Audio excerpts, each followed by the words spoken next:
우리 한 절씩 교독하겠습니다. 돌을 옮겨 놓으니 예수께서 눈을 들어 우러러 보시고 이르시되 아버지여 내 말을 들으신 것을 감사하나이다. 내 말을 들으시는 줄을 내가 알았나이다. 그러나 이 말씀 하옵는 것은 둘러선 무리를 위함이니 곧 아버지께서 나를 보내신 것을 그들로 믿게 하려 함이니이다. 이 말씀을 하시고 큰 소리로 나사로야 나오라 부르시니 자가 수족을 배로 동인채로 나오는데 그 얼굴은 수건에 쌓였더라. 예수께서 이르시되 불어놓아 다니게 하라 하시니라. 아멘. 저는 오늘 이 말씀의 역사가 저와 여러분의 삶의 형편과 또 나 자신과 또 우리들의 또 자녀들 안에서 일어나게 되시기를 주님의 이름으로 축복합니다. 이 요한복음 11장의 이 내용은 요한복음은 말 그대로 다른 성경보다도 예수님이 하나님이신 것을 굉장히 강력하게 설명을 하고 보여주고 있습니다. 그래서 특별히 예수님께서 이제 예루살렘으로 입성하시기 전 베다니에서 바로 죽은 나사로를 살리시는 이 이야기를 우리들에게 보여주고 있는데요. 이 의도가 이것이 무엇을 말할까를 오늘 우리가 한번 좀 살펴봤으면 좋겠습니다. 예전에도 말씀을 드렸던 것처럼 베단이라고 하는 곳은 예수님이 참 자주 가신 동네인데 우리가 생각할 때 베다니 하면은 느낌이 굉장히 성경에서도 많은 지명으로 나오고 특별히 복음서에서 예수님이 항상 예루살렘에 가실 때마다 머무르고 거주하셨던 곳이 이 베다니 아니면은 그 옆에 있는 도시인 벳바게라고 하는 도시입니다. 그래서 이 베다니와 벳바게는 항상 예수님께서 거주하셨던 곳인데 그리고 특별히 베다니는 제일 많이 계셨던 곳이죠. 왜냐하면 그 베다니에는 예수님께서 특별히 사랑하고 아끼던 바로 마리아와 마르다와 나사로 성경에 여러 번 등장하던 바로 이 오누이가 살고 있는 곳이 바로 베다니였기 때문입니다. 자, 그래서 우리가 베다니 하면 느낌이 굉장히 예수님께서 특별히 자주 찾던 곳이니까 의미 있는 곳이겠다 생각을 하게 되는데요. 예전에 제가 한번 설교 시간에 한번 말씀드렸습니다만 베다니는 그러나 실제로는 어떤 동네라고 말씀을 드렸습니까? 여러 가지로 추측건데 그리고 그 학자들이 생각을 해보건대 상황과 형편들을 보건대 베다니는 주로 이 음성 나환자들의 집단 수용하는 도시였다라고 그렇게 표현을 합니다. 왜냐하면 예루살렘에 살다가 나병에 걸리게 되면 이 한센시 병에 걸리게 되면 유대인들은 이것을 저주받은 거라 하여 도시에서 쫓아내게 되어 있습니다. 그러나 혹시 나아갔다가 그 한센시 병, 피부병과 같은 병이 나으면 다시 돌아올 수 있기 때문에 아주 멀리 쫓아내서 죽여버린 것은 아니고 살고 있는 도시로부터 적당한 곳에 떨어져서 자기들끼리 살게 만들었습니다. 그래서 그냥 이 파여 있는 골짜기 같은데 집단으로 모여 살게 되고 가족들 중에 아무래도 하나가 그렇게 돼 있으면 가족들이 와서 먹을 것도 갖다 주고 그 옆에서 가까이 또 있으면서 챙겨주고 또 살리려고 애를 쓰는 그런 가운데 자연스럽게 거주지가 형성되어지는 것이죠. 그리고 음성 나환자라는 개념, 나았지만 또 사람들이 또 쉽게 받아들여지지 않으니까 그 중간쯤 지역 적당하게 살게 된 곳이 베다니가 아니었겠는가라고 봅니다. 그리고 베다니라고 하는 곳은 또 특별히 지역의 특징상 이게 벳다니라고 하는 것이 바로 무화과 나무의 집이라는 뜻입니다. 이게 베트가 집이라는 거고 그리고 빠게라는 말과 딴이라는 것이 그게 바로 무화과 열매를 뜻합니다. 그래서 그곳에 무화과를 많이 심어놨던 곳이다라는 거죠. 그래서 예수님께서 무화과 나무 잎사귀 그 열매가 없는 것을 보고 비유를 들었던 곳도 바로 베단이라는 곳이죠.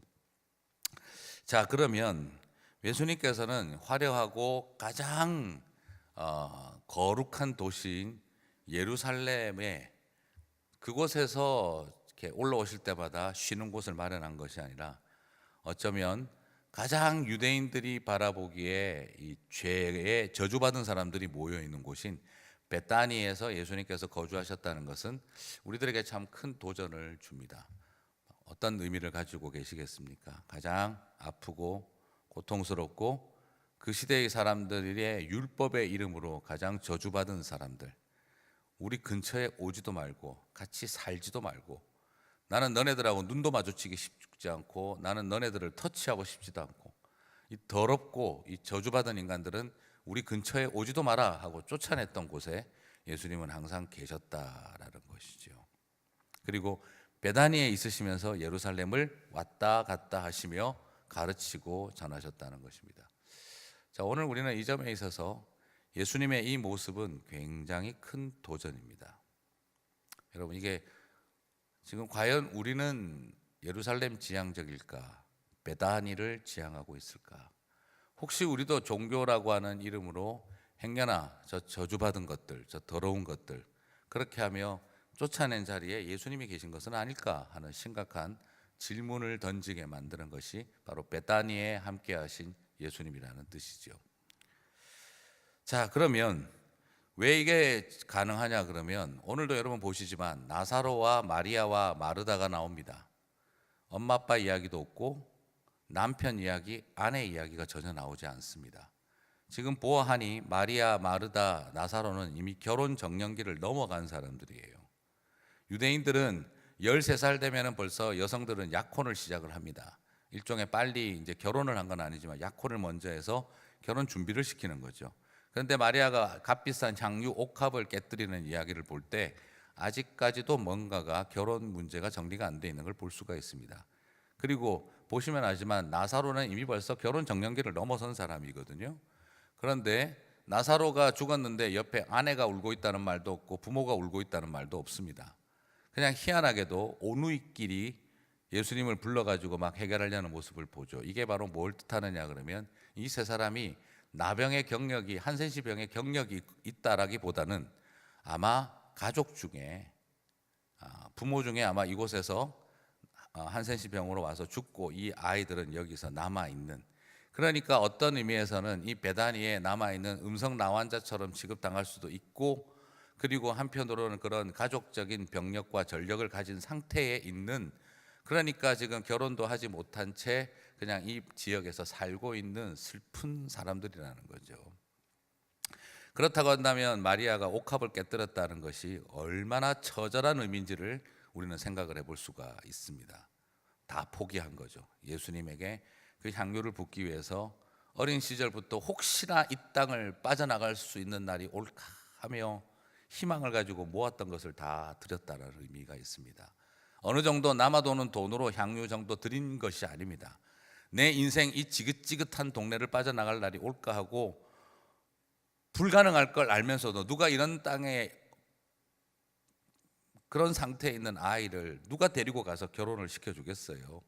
그러면서도 불구하고 이 소녀가 모아왔던 희망이었던 거죠. 자, 그러므로 이걸 바라보더라도 이 오누이의 형편이 어떤지를 우리는 지금 자세하게 할 수는 없지만 막연하지만 그럴 가능성을 발견하게 되어집니다. 아마 그 시대의 사람들은 알았겠죠. 마리아, 마르다, 나사로 하면 아이고 그 불쌍한 것들 하는 이미지가 떠올랐을 것 같은, 그렇게 볼 수밖에 없는 사람들이라는 겁니다.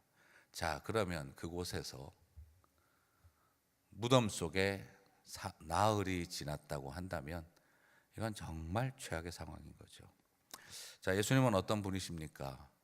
바로 베다니와 같은 곳에서 그렇게 살아가는 오누이들의 그나마 유일한 희망이었던 오라비가 젊어서 죽은 곳, 그래서 나흘이 지나서 썩는 냄새가 나는 자리에 서 있게 된 상황, 주님은 그곳에 오셔서 다시 소망의 역사를 주시는 분이신 줄 믿습니다. 오늘 우리가 생각할 때 예수님은 우리에게 막연하게 희망이고 소망이다 하는 말이 아니라 지금 이것은 인간이 살아가면서 이 땅에서 얼마나 절망할 수밖에 없는 그런 실존 속에 던져져 있는 사람들인지를 보여주는 겁니다. 오늘 이 마리아와 마르다가 예수님을 오신 걸 보고 왜 빨리 안 오셨습니까? 하고 붙잡고 서럽게 우는 그 울음에는 단지 오빠를 잃은 슬픔에 대한 이야기가 아니라 왜 이렇게 살아가는 우리는 이렇게 젊은 날 오빠를 잃어야 하고 왜 이렇게 비참하게 살아야 합니까? 하는 자신의 삶의 절망이 담겨 있는 눈물이라는 거죠. 우리 오빠 죽기 전에 좀 오시지 하는 그런 안타까움, 그래도 오빠가 젊어서 죽었으니 그 죽음에 대한 안타까움, 이런 정도도 굉장히 큰 아픔이 담겨 있는 건데 지금 사실은 이 여인들이 예수님 앞에 와서 왜 이제 오셨습니까? 하고 우는 이 울음 속에는요, 바로 인생의 깊은 절망과 분노가 담겨 있는 눈물인 걸 보게 됩니다. 예수님 당신마저 우리의 형편을 돌아보시는 줄 알았는데 이렇게 늦게 오시면 어떻게 합니까? 왜 이렇게 타이밍을 못 맞춰 주십니까?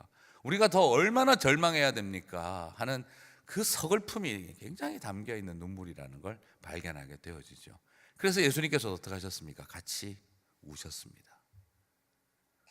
내가 단지 사랑하고 아끼던 나사로가 죽었기 때문이 아니고 하도 이 여성들이 서럽게 우니까 그 감정에 동화가 돼서 그냥 막연하게 흘린 눈물이 아니라 바로 이 땅을 살아가는 가장 고통스러운 사람들이 더 깊은 절망을 경험하고 살아가는 형편,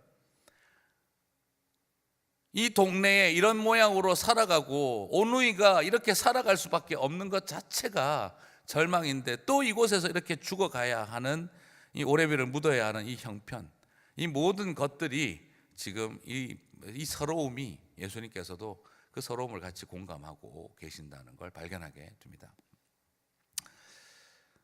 그리고 나서 예수님께서 오늘 이 일을 통해, 사실 이것은 바로 뭘 예비한 것과 마찬가지입니까?